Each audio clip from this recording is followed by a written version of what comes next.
거대한 철제 상자가 자기 몸무게보다 훨씬 무거운 배를 번쩍 들어 올립니다. 60kg 성인이 250kg짜리 피아노를 들어 올리는 것처럼 보이지만 실제로는 2만 톤짜리 구조물이 8만 5천 톤 배를 하늘로 띄우는 겁니다. 자체 무게의 4배가 넘는 무게를 들어 올리는 겁니다. 강철은 분명 물에 가라앉는데 어떻게 강철로 만든 구조물이 이런 마법 같은 일을 해낼까요? 물리 법칙을 정면으로 위반하는 것처럼 보이지만 이건 매일 전 세계 항구에서 일어나는 현실입니다. 플로팅 독 해양공학이 만들어낸 가장 극적인 역설을 지금부터 파헤쳐 보겠습니다. 이 놀라운 현상의 비밀은 부력이라는 자연의 힘에 있습니다. 부력은 아주 간단합니다. 풍선을 물속에 넣었다가 손을 놓으면 위로 튀어오릅니다. 물속에 잠긴 물체는 자기가 밀어낸 물의 무게만큼 위로 밀려나는 겁니다. 기원전 3세기 아르키메데스가 목욕탕에서 발견한 이 원리는 2300년이 지난 지금도 똑같이 작동합니다. 플로팅 독은 이 원리를 극한까지 키운 거대한 풍선입니다. 물속에서 숨쉬는 철제 풍선이라고 보면 됩니다. 플로팅 독은 바닥과 벽으로 둘러싸인 거대한 빈 상자입니다. 평평한 바닥을 폰툰이라 부르고 양쪽의 높은 벽을 측벽이라 부릅니다. 아니 공기로 비어있기 때문에 물속에서는 커다란 풍선처럼 떠오르려 합니다. 해수 밀도가 1세제곱미터당 약 1025kg이니까 구조물이 밀어내는 물의 부피만큼 위로 밀리는 힘이 작용합니다. 빈 상태에서 이 구조물은 자체 부력으로 물 위에 둥둥 떠 있습니다. 여기서부터 진짜 작업이 시작됩니다. 2만 톤짜리 플로팅 독이 어떻게 8만 5천 톤짜리 배를 들어 올릴까요? 플로팅 독은 잠수함과 같습니다. 안에 물을 채우면 무거워져서 가라앉고 물을 빼면 다시 떠오릅니다. 이 방식으로 배를 품에 안았다가 다시 물 위로 들어 올립니다. 먼저 독 내부로 바닷물을 빨아들입니다. 벨러스트 탱크라는 거대한 물통들이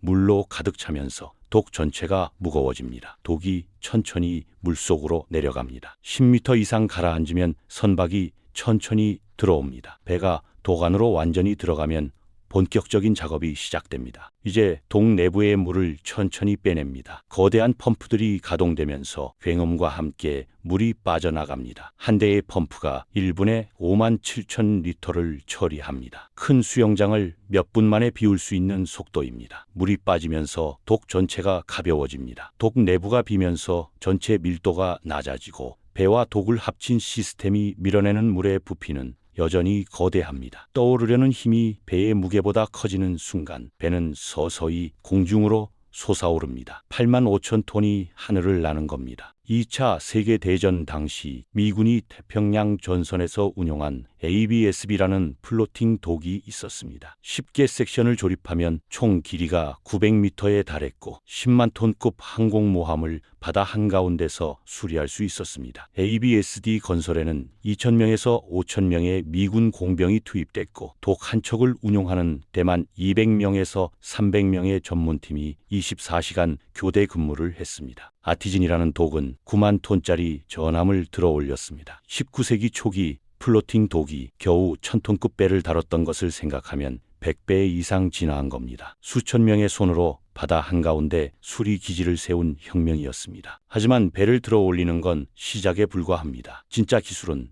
벨러스트 시스템의 정밀 제어에 있습니다. 측벽과 바닥에 10개에서 50개의 거대한 탱크가 설치되어 있고 이 탱크들이 물을 받아들이거나 뱉어냅니다. 독을 가라앉힐 때는 벨러스트 밸브를 열어서 해수를 빨아들입니다. 배를 들어 올릴 때는 반대로 작동합니다. 컴퓨터 제어 시스템이 펌프 속도를 조절하면서 물을 천천히 빼냅니다. 정밀도가 모든 걸 결정합니다. 단 1도만 기울어져도 재앙입니다. 8만 톤짜리 배가 기울어진 독 위에서 미끄러지기 시작하면 누구도 막을 수 없습니다. 수천억 원짜리 선박이 순식간에 파괴될 수 있습니다. 이 작업은 시소와 같습니다. 한쪽이 조금이라도 먼저 가벼워지면 반대쪽이 확 기울어집니다. 그래서 물을 빼는 속도는 센티미터 단위로 조절됩니다. 감시 장비가 24시간 가동됩니다. 탱크 레벨 인디케이터는 초음파 센서로 물의 높이를 1cm 단위로 측정합니다. 드래프트 레벨 인디케이터는 레이저로 독의 흡수를 확인합니다. 광학 변형 모니터는 밀리미터 단위로 구조물의 변형을 추적합니다. 컴퓨터가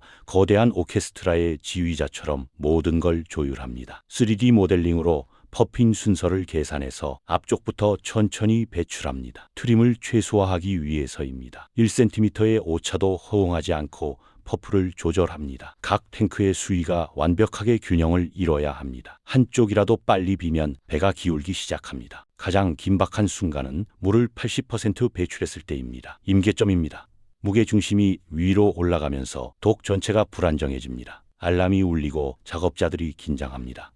제어실 모니터에는 실시간으로 기울기가 표시됩니다. 0.8도, 0.9도, 모든 작업자들이 숨을 죽입니다. 1도를 넘으면 안 됩니다. 속도를 시간당 0.5m로 낮춥니다. 거북이처럼 느리게 움직입니다. 실제로 하나도 기울기 때문에 블록이 무너진 사고가 있었습니다. 블록을 다시 배치하고 선체를 검사하는 데만 수억 원에서 수십억 원이 들어갔습니다. 이게 벨로스트 시스템의 현실입니다. 한치의 실수도 용납되지 않는 극한의 정밀 작업입니다. 탱크 시스템은 세 가지 핵심 요소로 구성됩니다. 벨로스트 탱크는 총 5만 세제곱미터 이상의 물을 저장하는데 PLC 자동 제어로 1cm 레벨 오차만 허용합니다. 올림픽 수영장 20개 분량의 물을 밀리미터 단위로 조절하는 겁니다. 펌프와 밸브는 유량을 조절하는데 VFD로 0에서 100%까지 속도를 자유자재로 바꿉니다. 센서 시스템은 0.1도 해상도로 기울기를 모니터링하며 실시간 알람을 작동시킵니다. 이 모든 게 완벽하게 조화를 이뤄야 안전하게 배를 들어 올릴 수 있습니다. 배가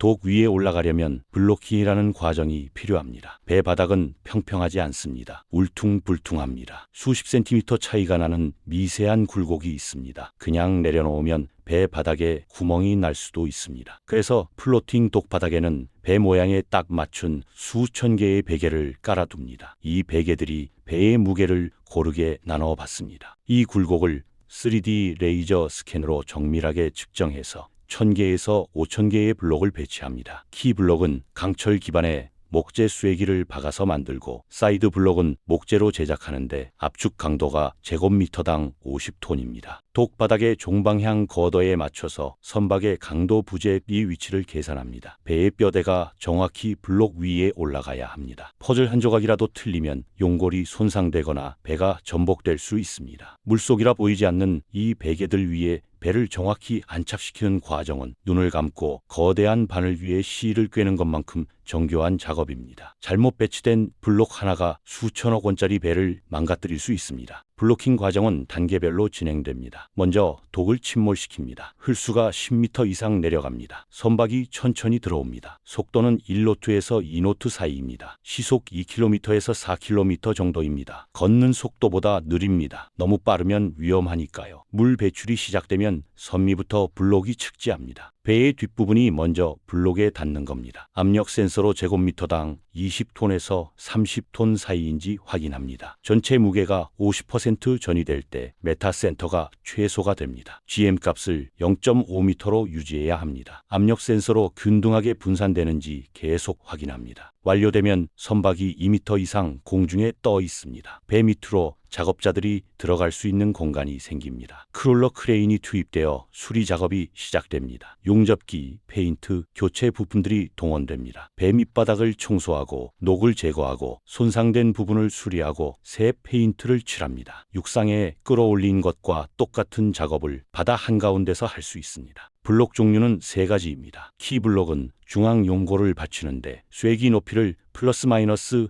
1cm로 조정하고 압력 게이지로 감시합니다. 배의 척추를 받치는 셈입니다. 사이드 블록은 좌우를 지지하는데 미끄럼 방지 쐐기를 45도 각도로 박아 넣습니다. 배가 옆으로 미끄러지지 않게 하는 겁니다. 빌저 블록은 선체 모서리를 받치는데 진동 흡수용 고무 패드를 깝니다. 배가 움직일 때 충격을 흡수합니다. 이 모든 게 CAD 모델링으로 사전에 계획되고 실제 블록을 쌓을 때는 숙련된 작업자들이 밀리미터 단위로 조정합니다. 세계 최대 플로팅 독들을 보면 이 기술의 진화를 실감할 수 있습니다. 중국의 중하이 어메이사는 2025년 기준 최대 규모입니다. 길이 410m, 폭 80m, 리프팅 용량 8만 5천 톤입니다. 축구장 4개를 이어놓은 크기입니다. 날개벽이라는 특수 구조로 횡방향 안정성을 확보하고 유압 잭과 센서로 자동 블로킹 시스템을 갖췄습니다. 미국의 비거러스는 길이 292m에 8만 톤을 들어 올립니다. 상업용으로는 최대 규모입니다. 태풍이 불 때는 각각 200톤씩 견디는 계류 체인으로 고정합니다. 코끼리 3마리를 묶어둘 수 있는 강도입니다. 2차 대전 당시 ABSD와 비교하면 기술이 얼마나 발전했는지 알 수 있습니다. 19세기 초기 플로팅 독은 1000톤급 선박을 겨우 다뤘습니다. 100년이 지난 현대에는 10만 톤급을 거뜬히 처리합니다. 100배 진화한 겁니다. 이 발전은 재료 과학, 컴퓨터 제어 기술, 유체 역학 계산 능력의 통합적 발전 덕분입니다. 강철의 품질이 좋아지고 센서 정밀도가 높아지고 소프트웨어가 복잡한 계산을 순식간에 처리하면서 가능해진 겁니다. 여기서 놀라운 반전이 있습니다. 플로팅 독 자체가 움직입니다. 보카 벵가드라는 반잠수식 운반선은 폭 80m, 길이 360m까지 운반할 수 있습니다. 이 배는 자신의 폰툰을 침몰시켜서 플로팅 독을 통째로 싣고 바다를 건넙니다. 독을 배에 실어서 다른 대륙으로 배달하는 겁니다. 2025년에는 360m짜리 플로팅 독을 터키까지 하나만 500캐리를 운반했습니다. 거의 2만 킬로미터입니다. 지구 반 바퀴를 돈 겁니다. 속도는 5노트였습니다. 시속 9km 정도입니다. 자전거보다 느리지만 그 거대한 크기를 생각하면 놀라운 속도입니다. 자항의 독이라는 것도 있습니다. 추진기와 브릿지를 장착해서 스스로 항해합니다. 헤레마나 사이펜 같은 회사의 선박들은 독과 선박을 패키지로 운송합니다. 독이 배를 엎고 바다를 건너는 겁니다. 부력의 역설이 여기서 또 한 번 작동합니다. 독 자체가 배가 되고 그 독이 또 다른 배를 실어 나르는 겁니다. 러시아 인형처럼 겹겹이 구조가 중첩됩니다. 플로팅 독 기술은 해양 산업의 심장입니다. 전 세계 수만 척의 상선, 군함, 유조선이 정기적으로 수리와 점검을 받아야 하는데 육상 도크만으로는 수요를 감당할 수 없습니다. 플로팅 독은 이동이 가능하고 설치가 상대적으로 간단하고 대형 선박을 효율적으로 처리합니다. 항구가 없는 곳에서도 작업이 가능합니다. 외딴 섬이나 해상 기지에서도 배를 수리할 수 있습니다. 군사적으로도 중요합니다. 전시의 함대를 멀리 파견했을 때 현지에서 수리할 수 있는 능력이 작전 지속성을 결정합니다. 2차 대전에서 미군이 태평양을 장악할 수 있었던 이유 중 하나가 바로 ABSD 같은 이동식 수리 시설이었습니다. 8만 5천 톤이 얼마나 무거운지 실감하기 어렵습니다. 코끼리 하나만 마리를 합친 무게입니다. 에펠탑 10개를 쌓아놓은 무게입니다. 이 어마어마한 무게를 물의 힘으로 들어 올리는 겁니다. 펌프가 물을 뱉을 때 굉음이 울립니다. 쩍쩍 소리를 내며 물이 빠지고 배가 천천히 떠오릅니다. 몇 시간에 걸친 긴 과정입니다. 작업자들이 긴장을 늦추지 않고 모니터를 주시합니다. 한치의 실수도 허용되지 않습니다. 기술적으로 보면 플로팅 독은 유체 역학, 재료 공학, 제어 시스템의 완벽한 조합입니다. 아르키메데스가 2300년 전에 발견한 원리를 현대 공학이 극한까지 밀어붙인 결과물입니다. 컴퓨터가 없던 시대에는 계산자와 연필로 모든 걸 손으로 계산했습니다. 지금은 소프트웨어가 수백만 개의 변수를 실시간으로 처리하면서 밀리미터 단위 정밀도를 보장합니다. 센서 기술이 발전하면서 0.1도 기울기를 감지하고 재료 과학이 진화하면서 더 강하고 가벼운 구조물을 만들 수 있게 됐습니다. 미래에는 더 큰 독이 나올 겁니다. 현재 10만 톤급이 최대지만 중국과 한국에서 15만 톤급 이상 초대형 플로팅 독 설계가 진행 중입니다. 자동화도 진행됩니다. 인공지능이 블로킹 패턴을 최적화하고 로봇팔이 블록을 자동으로 배치하고 무인 센서 네트워크가 24시간 감시합니다. 사람의 개입을 최소화하면서